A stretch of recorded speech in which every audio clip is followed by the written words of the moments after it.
Shalom Bapak Ibu yang dikasihi oleh Tuhan. Saudara, di dalam pelayanan Tuhan Yesus, saya melihat ada satu hal yang sangat spektakuler yang pernah Kristus lakukan.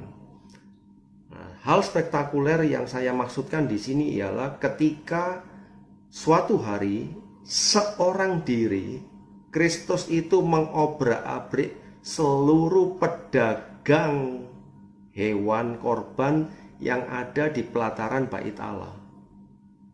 Seorang diri, seperti yang tercatat di dalam Yohanes pasal yang kedua, ayat 13 sampai dengan yang ke-25.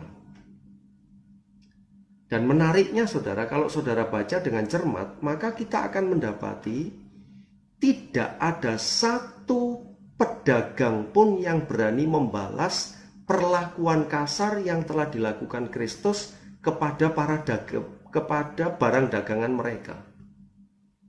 Padahal kita bisa pastikan jumlah para pedagang yang ada di sana pasti banyak. Tetapi tidak seorang pun yang berani membalas atau mengeroyok Kristus akan perlakuan yang mereka terima dari Kristus. Mengapa? Ya karena sesungguhnya mereka sadar bahwa apa yang telah mereka lakukan itu adalah sesuatu yang salah. Mereka telah berjualan bukan pada tempat yang semestinya. Pelataran Bait Allah adalah tempat untuk beribadah kepada Allah. Seharusnya mereka berjualan di luar tembok Bait Allah. Selain itu, semua barang dagangan hewan-hewan yang mereka jual itu harganya jauh di atas harga yang sewajarnya. Karena itu mereka tidak berani untuk menentang Kristus di dalam hal ini. Nah, yang lebih menarik lagi adalah para imam yang bertugas di Bait Allah sekalipun juga tidak ada berani yang muncul, tidak ada satupun yang berani muncul untuk menegur Kristus. Itu tidak ada, saudara.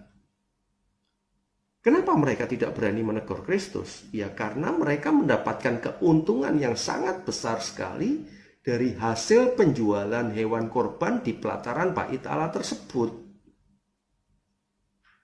Satu relasi yang sangat tidak sehat sekali, bukan? Tetapi faktanya relasi tersebut tetap terjadi. Kenapa? Karena dua-duanya sama-sama diuntungkan.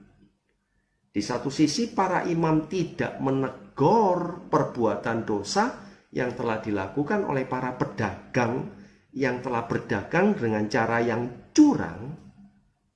Di sisi lain, para pedagang memberikan persembahan kepada para imam untuk tutup mulut dan tidak menegur dosa-dosa yang mereka lakukan. Itu hal pertama yang ingin saya soroti, saudara.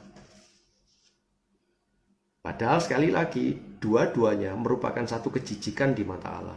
Baik saudara berdagang dengan cara yang curang, maupun para imam yang tidak berani menegur dosa umatnya.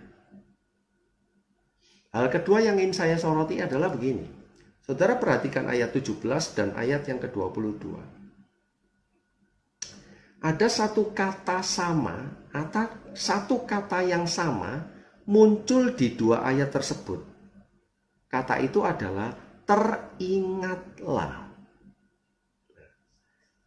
Di dalam ayat yang ke-17, ketika Kristus sudah mengobrak-abrik seluruh para pedagang yang ada di pelataran Bait Suci, maka para murid dikatakan, teringatlah murid-muridnya bahwa ada tertulis, cinta untuk rumahmu menghanguskan aku. Selain itu yang kedua, ketika Kristus sudah mengobrak-abrik lalu para pedagang tidak terima, cuma bertanya, apa hakmu untuk melakukan seperti itu? Kristus berkata, rombak Bait Allah ini dan aku akan membangunnya kembali dalam 3 hari.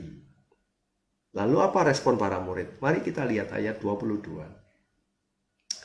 Kemudian sesudah ia bangkit dari antara orang mati, barulah teringat oleh murid-muridnya bahwa hal itu telah dikatakannya, dan mereka pun Percayalah akan kitab suci dan akan perkataan yang telah diucapkan oleh Yesus.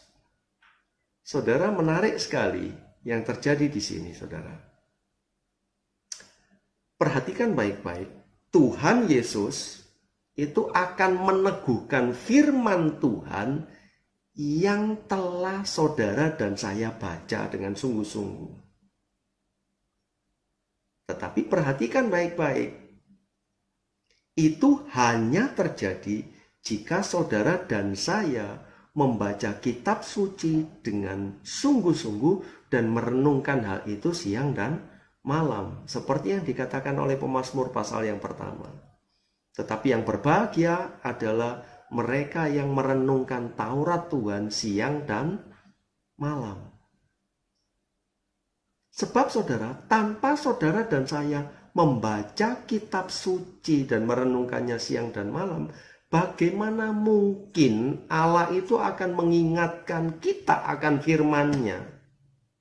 Kalau kita tidak pernah baca firman, tidak mungkin Allah bisa mengingatkan kita kepada firman. Impossible dalam hal ini. Nah, saudara-saudara yang dikasihi oleh Tuhan, karena itu mari kita rajin membaca kitab suci kita setiap hari.